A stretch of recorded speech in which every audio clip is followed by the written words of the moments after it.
Donc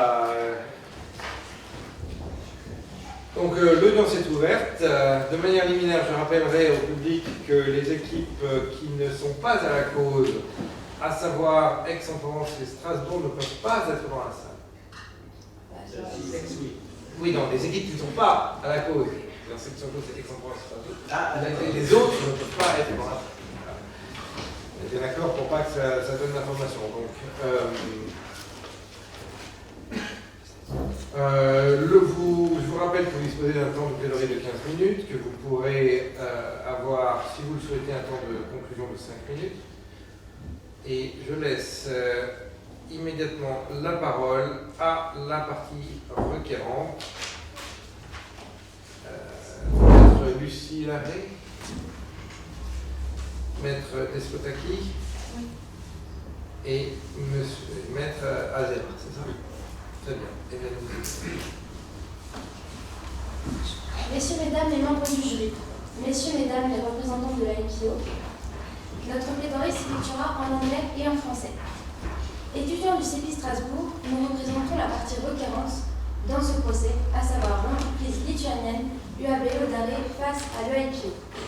En l'espèce, notre cliente a déposé le 3 mars 2016 une demande d'enregistrement s'agissant de la marque verbale Lucky Lasso Kentucky Straight Bourbon Whisky pour la liste des produits et services de la classe 33 Bourbon Whisky. Laissez-nous vous rappeler les faits de la procédure.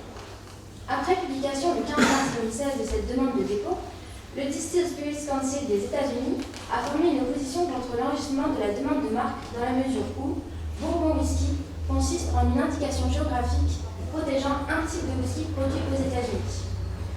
L'opposition fut rejetée par une décision du 24 octobre 2017 de la division d'opposition au motif qu'il n'existe aucune règle de protection équivalente à l'article 16 du règlement numéro 110-2008 énoncé dans l'accord international.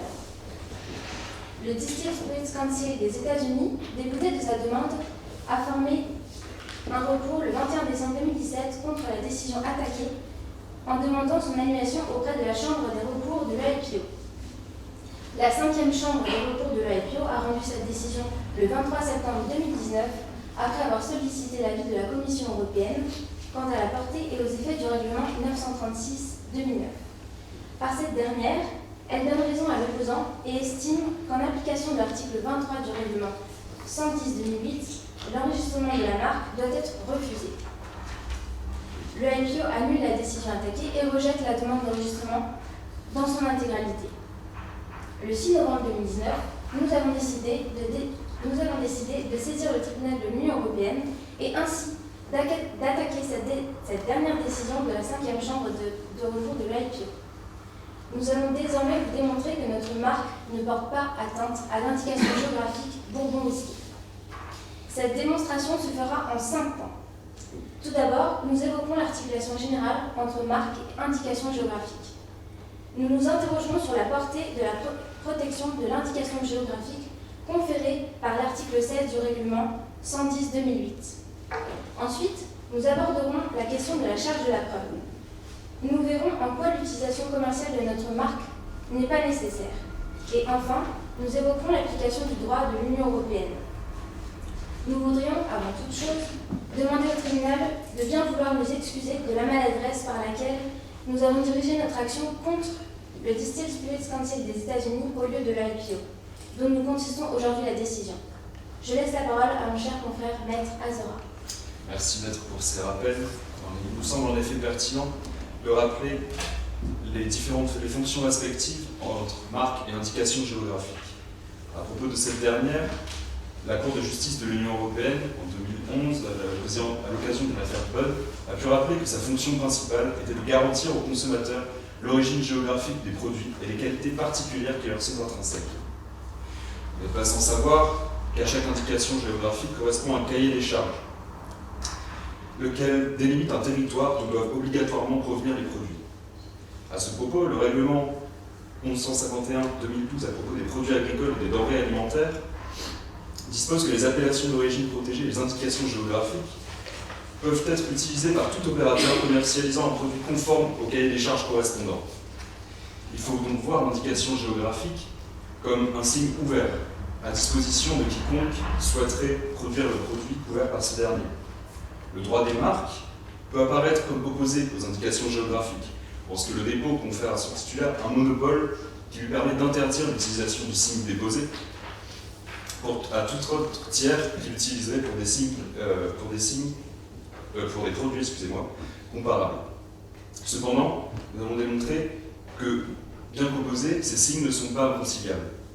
En effet, le droit de l'Union européenne, dans le règlement de la marque de l'Union européenne, prévoit qu'on peut refuser une marque sur le fondement d'une indication géographique. Ces dispositions sont prévues aux articles 7 pour les motifs absolus et 8 pour les motifs relatifs. L'article 7 refuse les marques en l'application de la législation de l'Union ou du droit national qui prévoit la protection des appellations d'origine et des indications géographiques. L'article 8, qui est soulevé par la présente décision, permet aux tiers de chercher l'annulation d'une marque lorsque l'un de la protection conférée par l'indication géographique permet d'interdire l'utilisation d'une marque postérieure. Dès lors, puisque nous sommes en présence de boissons spiritueuses, il convient de nous référer au règlement 110/2008, propre à la protection des indications géographiques des boissons spiritueuses. L'article 23 permet d'annuler une marque ou de demander le refus de son enregistrement et conditionne cette opposition à 2 points. Il faut que la marque reprenne en partie ou reprenne intégralement l'indication géographique dans son sein et que son utilisation engendre l'une des situations visées par l'article 16. Nous allons donc parler de l'article 16 qui prévoit dans ce petit A que toute utilisation commerciale directe ou indirecte par les produits non couverts à l'enregistrement sera sanctionnée. Nous voudrions d'abord relever que la référence à l'indication géographique whisky soulevée par la partie des Fondresses n'est pas pertinente en ce qu'elle se réfère à l'article 3 qui prévoit la protection non pas du Bourbon whisky, mais du whisky d'Alsace, de Bretagne, bien du whisky irlandais. Le Bourbon whisky, indication géographique américaine, n'est donc pas présente à l'annexe 3. Cependant, ce règlement trouve à jouer lorsque le règlement 936/2009 renvoie à celui de 2008 sur la protection des indications géographiques de l'Union européenne.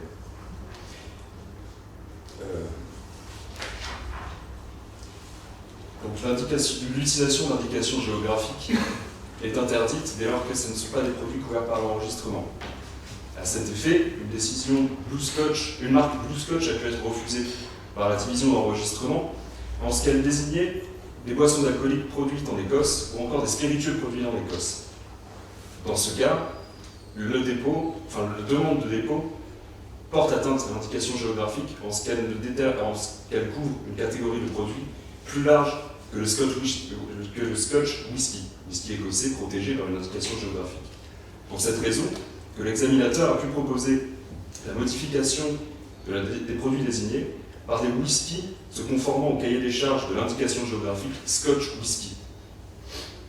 Il ressort de ces éléments que le dépôt d'une marque ne porte pas forcément atteinte à une indication géographique dès lors qu'elle reprendrait ces termes.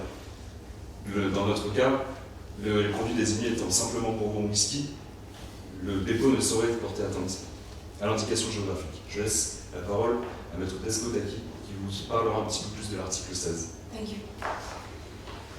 The defendant proceeds to further support their argument that the contested trademark is infringing the geographical indication Bourbon whisky on the basis of Article 16, paragraph D, which states that the geographical indication is protected against any other practice liable to mislead the consumer as to the true origin of the product. Now, the last paragraph of Article 16 constitutes mainly a safety net for any potential infringements that do not fall under the cases enumerated in Article 16A to C, and could go otherwise undetected. Contrary to the above-mentioned paragraphs, the court up to this day has not shed enough light into the content of this last paragraph that forbids any practice that is capable to mislead the consumer regarding the true origin of a product. Due to that lack of relevant jurisprudence, the defendant has proceeded to cite 2 cases, namely the Sable case and the Cannon case, both affairs that concern litigation between earlier and later trademarks. It seems that the defendant tried to apply the grounds of these decisions to the present litigation, something that is, according to us, quite unorthodox, since The present case concerns an alleged infringement of the geographical indication and not a trademark. This false interpretation of the subject of the present case has further led the defendant to assimilate the notion of a practice that misleads the consumer regarding the true origin of a product with the notion of the likelihood of confusion, two notions that are in fact irrelevant to each other, as the latter refers to trademark law, and it is an applicable criterion for the assessment of confusion between two trademarks. Geographical indication is, of course, a protected distinctive sign. It does not, however, serve the same interest as a trademark. Geographical indication is infringed in case of a misuse or an undue exploitation of its reputation. A risk of confusion so that the consumer may think of the same economic origin is a notion linked solely to trademark law and is thus inoperative in this case. The misinterpretation of the defendant goes even further when they add that the consumer is led to think that the two products came from the same company, even though geographical indication clearly does not belong to any company or any other legal entity. And it is an open access sign that may be used by any operator that is commercializing a product complying to the relevant specifications. And it is exactly for that last reason that the registration of the trademark Lucky Lasso Kentucky Straight Bourbon Whiskey does not infringe the geographical indication bourbon whiskey. I would like now to yield the floor to my dear colleague, Mrs. Levin. Thank you. S'agissant de la charge de la preuve, dans la conclusion, nos adversaires estiment que nous n'exploitons pas de bourbon whisky dans les règles de l'art. La jurisprudence cognac est évoquée à 2 reprises, mais pour que celle-ci soit applicable, les produits exploités ne doivent pas être couverts par l'indication géographique. Aucun élément dans la procédure ne permet cependant de prouver cela. En outre, la décision attaquée n'évoque pas la question de la charge de la preuve s'agissant de la commercialisation des produits non couverts par l'indication géographique. En vertu de l'article 2, paragraphe 2, alinéa C du RDMUE, l'opposant doit prouver une exploitation illicite. Il revient donc à l'EIPO de prouver cela, s'il l'invoque aujourd'hui devant le tribunal. Cependant, en l'espèce, la preuve n'est pas apportée par nos adversaires quant à un quelconque produit qui serait attentatoire à l'indication géographique. Le fait de soulever que l'entreprise de notre client est distributeur en Lituanie ne vient prouver en aucun cas cela. S'agissant de l'utilisation commerciale de la marque ou de la déchéance ou défaut d'exploitation, il est clair qu'il y a usage sérieux de la marque lorsqu'elle est utilisée conformément à sa fonction de garantie de l'identité des produits et services pour lesquels elle a été enregistrée, c'est-à-dire pour un usage de la marque auprès de la clientèle. À défaut d'usage sérieux, la déchéance de la marque peut en effet être encourue. Cependant, en application de l'article 15 du RMUE, il faut compter 5 ans à partir de la date d'enregistrement pour pouvoir opposer au titulaire de la marque la déchéance de son signe. En l'espèce, notre entreprise n'en est qu'au stade de la demande de dépôt. Il n'est pas encore question d'enregistrement. Ainsi donc, le titulaire n'est pas obligé d'exploiter sa marque de suite après la demande de dépôt. Une entreprise peut tout à fait déposer des marques dans le cadre de sa stratégie commerciale afin de se les réserver pour le futur. Je laisse la parole à Maître Despotaki. Je vous remercie. Now, moving on to another point of the defendant's brief.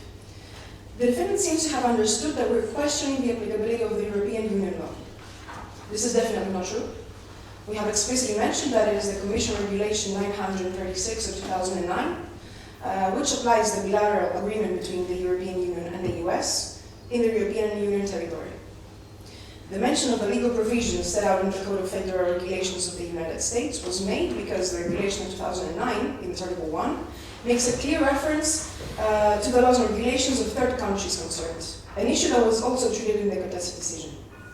Lastly, we would like to point out the relevance of the 2 extracts the defendant is citing in their brief, both taken from a report of the French National Assembly. We would like to remind the defendant that the present litigation is formed between a Lithuanian company and a European Union institution. And interpretive text concerning the meaning of GIs originating from third countries are not of interest, especially when these countries are not even parts of the litigation in question.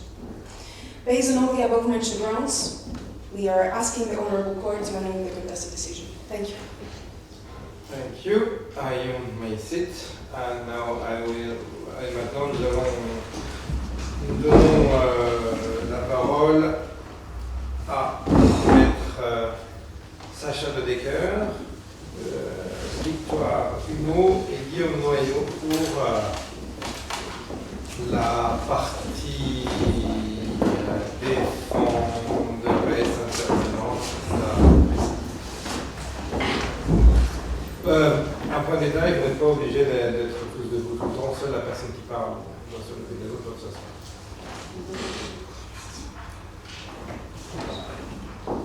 Messieurs les membres du jury, merci pour ce temps que vous nous accordez. Qu'importe le flacon, pourvu qu'on ait l'ivresse, disait Alfred de Musset. Qu'importe le flacon, oui, mais pas l'étiquette, pas la marque et pas la provenance. Je vous ferai grâce du rappel des faits que nos confrères ont effectués précédemment afin d'épargner notre temps. Nous avons étudié, écouté attentivement les arguments de nos confrères, et manifestement, nous sommes toujours en désaccord.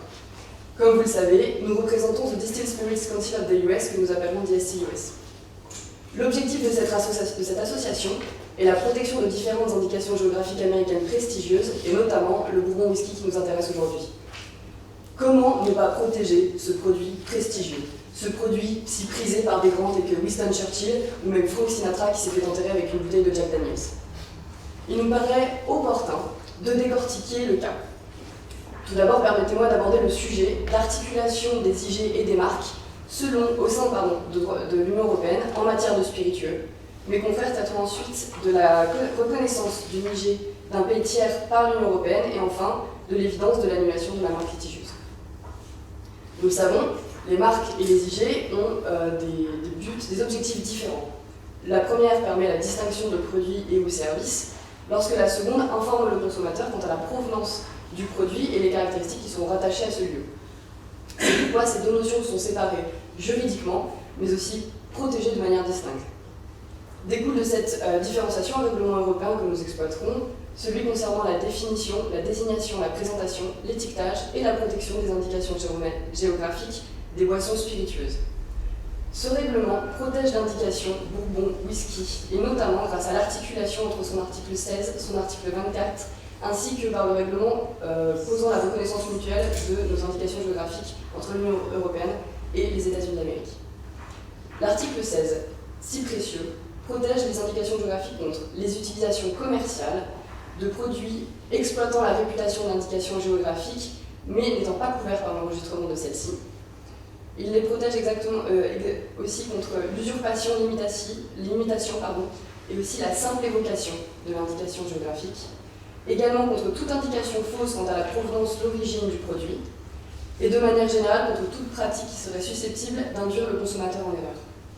Nous verrons que la marque litigieuse revêt plusieurs de ces problématiques. C'est ce même règlement qui traite de l'articulation entre une marque et une IG. Le paragraphe 1 de l'article 23 pose le refus ou l'invalidation d'une marque comportant une IG protégée lorsque l'un des cas de l'article 16 dont je viens de vous parler est avéré. De plus, pour traiter du cas très concrètement, l'indication géographique Bourbon Whisky est protégée depuis 1969 aux États-Unis et depuis 2009 au sein de l'Union européenne, alors que la demande d'enregistrement de la marque date de 2016. De par la clause du grand-père, ces deux appellations ne peuvent coexister. L'indication géographique est antérieure à la marque doit être annulée. Mais avec encore plus de fermeté, notamment par l'application de l'article 16, en ce qu'elle constitue une utilisation commerciale, une évocation, ainsi qu'elle provoque également une confusion dans l'esprit du public. Je laisse la parole à mon confrère Maître Noyau, je vous remercie de votre attention. Messieurs les membres du jury, il est l'évidence même d'aborder la reconnaissance d'une indication géographique d'un pays tiers par l'Union européenne. En effet, puisque nous représentons une association américaine et que la marque litigieuse est déposée par une société lituanienne, Lituanie d'ailleurs membre de l'Union européenne depuis 2004. Permettez-moi de faire un bref rappel historique. La communauté européenne et les États-Unis d'Amérique ont reconnu des échanges de l'aide des indications géographiques qui a ensuite été entériné dans le règlement européen numéro 936-2009. L'article 1er renvoie directement à l'annexe 1 qui vient indiquer que les indications géographiques sont protégées et dont font partie Bourbon Whisky, Tennessee Whisky dans des orthographes différentes. Cet article est absolument primordial. Il impose la fabrication des produits portant les indications géographiques protégées Conformément aux lois et aux règlements du pays tiers, le whisky portant l'indication géographique dans sa marque, il se doit d'être fabriqué comme les États-Unis d'Amérique l'imposent. De plus, ce même article, en son paragraphe 2, dispose, et je me dois de le citer, du fait de son importance, les produits visés au paragraphe 1 bénéficient des mesures de protection et de contrôle dans le secteur des boissons spiritueuses visées à l'article 24, paragraphe 1er, du règlement communautaire européen numéro 110/2008, aux conditions établies dans l'accord avec les pays tiers concernés. Encore en renvoie à un second texte qu'il faut intégrer car il est nécessaire à l'équation. Il s'agit de l'article 24 qui vient imposer aux États membres de prendre les mesures nécessaires afin de protéger les indications géographiques contre tout affront édicté par l'article 16 dont nous avons parlé précédemment. Le schéma est certes complexe puisque 3 articles sont articulés, mais la déduction la plus logique mais également la plus légale est la protection de l'indication géographique américaine que nous défendons au même titre qu'une indication géographique européenne. De plus, permettez-moi de mettre en avant l'actualité, particulièrement tendue entre les États-Unis et l'Union européenne, concernant les taxes, notamment décidées par le gouvernement du président Trump. Ne venons pas envenimer les relations en lésant une indication géographique européenne. Le danger serait grand pour les indications européennes aux États-Unis, avec par exemple le champagne, qui est déjà bien malmené car considéré comme une appellation semi-générique. Et je vous demanderai donc, par vos décisions, de ne pas venir menacer de nouvelles indications géographiques européennes. Le droit de l'Union européenne s'applique ici pleinement et découlera nécessairement l'annulation de la marque litigieuse. Nos confrères ont reproché le fondement de l'annulation de l'enregistrement tout en proposant d'autres solutions. Tout d'abord, merci. Chers confrères, c'est tout à fait prévenant de votre part. Ensuite, la Cour a choisi de fonder son argumentation sur la confusion dans l'esprit du public, en intégrant les accords ATPIC dont les États-Unis et l'Union européenne sont signataires. Grâce à vous, nous avons désormais un fondement de plus sur lequel nous pouvons nous appuyer, qui est l'article 7 du règlement de l'Union européenne 2017-2001, en ce qui condamne une marque provoquant une confusion dans l'esprit du public. Je vous remercie pour votre attention et laisse la main à ma consoeur maître de Decker pour conclure notre démonstration. Messieurs les membres du jury, permettez-moi de m'attarder sur l'article 16 du règlement 110/2008 qui à lui seul justifie notre opposition à l'enregistrement de la marque litigieuse. La marque déposée est Lucky Lasso Kentucky Straight Bourbon Whisky et l'indication que nous protégeons est constituée de ces deux termes, bourbon et whisky. Vous comprendrez ici que la confusion dans l'esprit du public peut être soulevée ici de manière évidente. La simple évocation de l'indication géographique est condamnée de manière générale. En effet, selon Théodore Georgopoulos, l'évocation se réfère à une simple connexion d'image ou de perception dans l'esprit du consommateur. L'évocation étant prévue explicitement au sein de l'article 16 de ce règlement, cette seule référence suffit à justifier l'annulation de la marque litigieuse. Il résulte d'un arrêt de la Cour de justice de l'Union européenne, en date du 21 janvier 2018, que pour que l'évocation soit caractérisée, il faut se référer à la perception d'un consommateur moyen, normalement informé, raisonnablement attentif et aisé. Ainsi, la reprise des seuls termes bourbon et whisky dans la marque Lucky Lasso Kentucky Straight Bourbon Whisky est incontestablement une reproduction intégrale de l'indication géographique protégée bourbon whisky. D'ailleurs, le IPO a déjà statué en ce sens dans une décision en date du 9 juillet 2015 en annulant la marque Fray León, reproduction de l'indication géographique protégée Castilla y León. Permettez-moi de mettre également en avant les accords ATPIC dont les États-Unis et l'Union européenne sont signataires. L'article 23 de ce même règlement interdit à une marque d'incorporer une indication géographique en matière de vin spiritueux. Je cite, « L'enregistrement d'une marque qui contient une indication géographique enregistrée à l'annexe 3 ou qui est constituée par une telle indication est refusée ou invalidée si son utilisation engendre l'une des situations visées à l'article 16. » En découle de toute évidence la confirmation de la décision de l'EIPO qui annule l'enregistrement de la marque litigieuse. Permettez-moi d'aborder à présent la confusion dans l'esprit du public de manière plus approfondie. Votre juridiction a d'ailleurs défini cette notion et l'a définie comme un risque que le public puisse croire que les produits et services en cause proviennent de la même entreprise ou, le cas échéant, d'entreprises économiquement liées. Le risque s'apprécie, et j'insiste dessus, auprès d'un consommateur moyen. Nous ne parlons pas nécessairement ici d'un grand amateur de whisky, mais d'une personne d'attention moyenne qui pourrait confondre les deux produits sans les avoir simultanément sous les yeux. La marque, reprenant l'indication géographique dans son ensemble, il est évident que le consommateur d'attention moyenne fera le rapprochement et supposera donc que ce whisky provient des États-Unis. L'atteinte, dans ce cas présent, à l'indication géographique Bourbon Whisky est avérée, et l'association n'avait d'autre choix que d'intervenir. Ses membres représentent 70% de toutes les marques de spiritueux distillés et vendus aux États-Unis. L'impact est donc fort, conséquent, et la protection de l'indication géographique pour ses membres est primordiale et salvateur quant à la réputation de leurs produits. Pour finir, permettez-moi de citer un arrêt de la Cour de justice de l'Union européenne datant du 14 juillet 2011 et portant sur le cognac. Je cite, « L'usage d'une marque contenant une indication géographique ou un terme correspondant à cette indication et sa traduction pour des boissons spiritueuses ne répondant pas aux spécifications correspondantes constitue une utilisation commerciale directe d'une indication géographique pour des produits comparables à la boisson enregistrée sous cette indication. » Notre cas est encore bien plus précis puisqu'il s'agit en l'espèce de produits identiques. Nous parlons de whisky Bourbon. La marque litigieuse contient l'indication géographique protégée par le droit de l'Union européenne.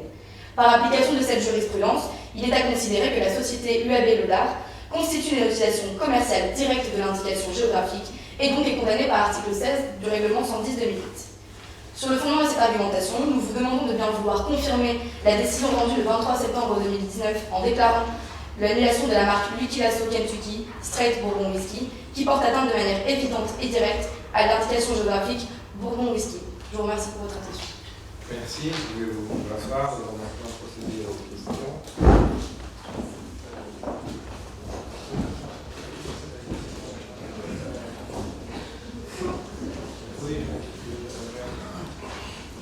Bien, j'ai une première question pour la partie requérante.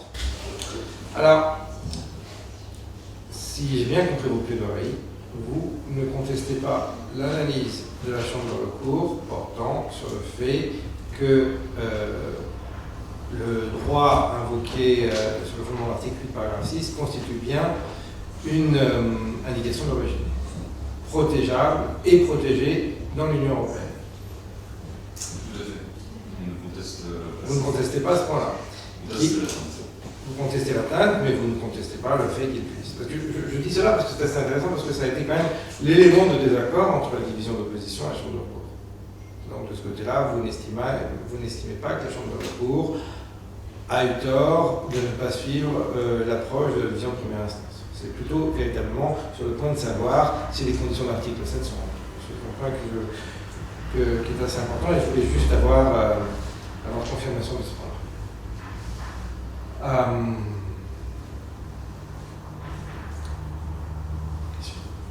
Oui, j'ai une question pour Dex, on va dire. Défendresse, merci. Et vous parlez de l'article 16 et de la notion d'évocation. Et je me demande comment vous articulez ça par rapport au fait que, si on part du principe que c'est une appellation d'origine qui est reprise dans une marque, est-ce que c'est encore une évocation ou est-ce que c'est une utilisation directe de l'appellation d'origine? On part plutôt du principe que c'est une simple évocation, mais ça peut aussi être considéré comme une usurpation dans la mesure où ça reprend quand même deux termes consécutifs de l'appellation Bourbon Whisky. D'accord, mais vous ne faites pas de distinguo. Dans la mesure où les deux sont cités dans l'article 16 et que la notion est quand même assez floue des définitions et permettant de les définir, on estime qu'il y ait usurpation et évocation. Dans tous les cas, il y a une atteinte à l'indication géographique protégée.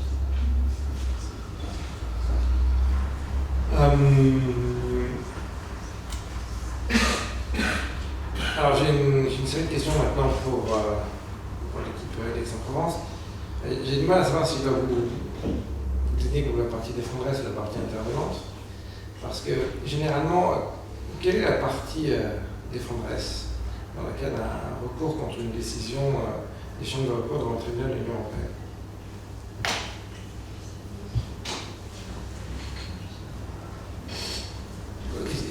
Vous aurez la réponse si vous regardez le premier arrêt du tribunal de l'Union européenne. La partie défendresse et le HIPO. Simplement, dans les procédures qu'on appelle ex partes, l'autre partie à la procédure peut intervenir en tant que partie intervenante. C'est un point que je voulais savoir. On va dire que vous êtes donc d'une certaine manière une partie intervenante qui intervient au soutien de l'HIPO, lequel visiblement a loupé l'avion de l'étang. D'accord. Alors maintenant, vous avez à un moment mentionné le risque de confusion. quelle est la partie?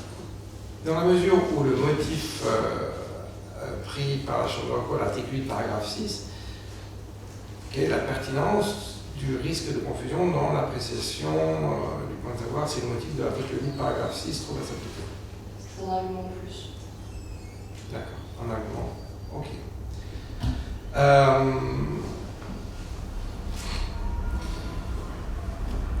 Et j'ai une question aussi pour la partie intervenante, on va dire, Rex. Est-ce que vous vous êtes posé la question à savoir pourquoi le terme Bourbon n'est pas dans l'annexe 3 du règlement 110/2008 pardon. Si j'ai bien regardé, je crois qu'il n'y a que des appellations, des indications qui sont sur le territoire de l'Union Européenne, il me semble. En tout cas dans le whisky. On a vraiment la France, on a le Royaume-Uni. Oui, alors quelle est donc l'articulation avec l'appellation américaine qui apparemment... Elle a été reconnue par un échange de lettres d'abord des accords qui ont été ensuite intégrés dans un règlement.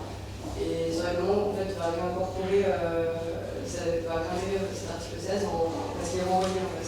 Cette protection est renvoyée à cet article 16. Et au lieu de modifier le règlement, moi, ils ont greffé. Et ça, c'est une question en réalité que j'ai d'une certaine manière posée également à la partie 40. C'est que. Mais effectivement, là, c'est un point qui aurait éventuellement pu être soulevé par le 40, mais elle a officiellement admis qu'elle a accepté, à savoir que l'indication d'origine américaine pouvait servir de fondement à une opposition à l'article 8, paragraphe 6, même si elle ne figurait ni dans l'annexe 3 du règlement de 2008, ni dans la base de données e-Rosière.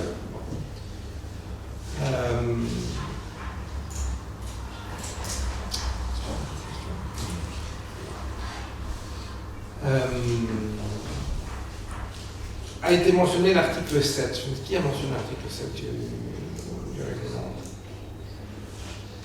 Quelle est la pertinence dans le cadre de procédure actuelle de l'article 7? La pertinence, en fait, c'est que l'article 7 du règlement sur l'Union européenne prévoit les motifs selon lesquels ce sont des motifs absolus. Je suis d'accord qu'ils ne sont pas discutés devant là. Cependant, il nous offre un éclairage sur le droit applicable et dans quelle mesure une indication géographique peut entrer en conflit avec le droit des marques. Et la disposition qui nous intéresse particulièrement est que les marques excluent de l'enregistrement en l'application de la législation de l'Union européenne, du droit national, des accords internationaux auxquels l'Union ou l'État membre concerné est partie. C'est-à-dire qu'une marque peut être refusée sur la base d'une indication géographique, sur la base des textes que je viens de citer, qui sont cités par l'article 7. Par conséquent, c'était éclairant, dans la mesure de l'article 8, reprend une formule similaire, et pas aussi détaillée. Et étant donné que le fondement reste le même, et que l'action visant à annuler la marque, les effets de l'action recherchée sont les mêmes. Les effets recherchés de l'action sont les mêmes, excusez-moi. Et il me semblait pertinent de souligner. Bien, maintenant nous allons vous laisser la possibilité. Alors nous laissons la possibilité de conclure pendant 5 minutes. C'est une faculté, vous n'êtes pas obligé de le faire. On commence d'abord par la partie requérante, s'il vous plaît. Monsieur le Président, je vous signale que c'est 3 minutes, non pas 5 qui a été réfléchi. Alors pendant 3 minutes. Très bien.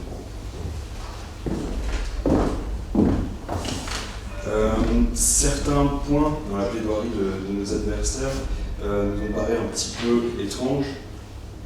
Au tout début, mais ensuite ils ont mentionné l'article 23, il s'agissait de l'article 24 qui impose, il me semble, aux États membres de prévoir la protection des indications géographiques telles que prévues par le règlement, alors que je pense qu'il s'agit d'une simple confusion par rapport à l'article 23.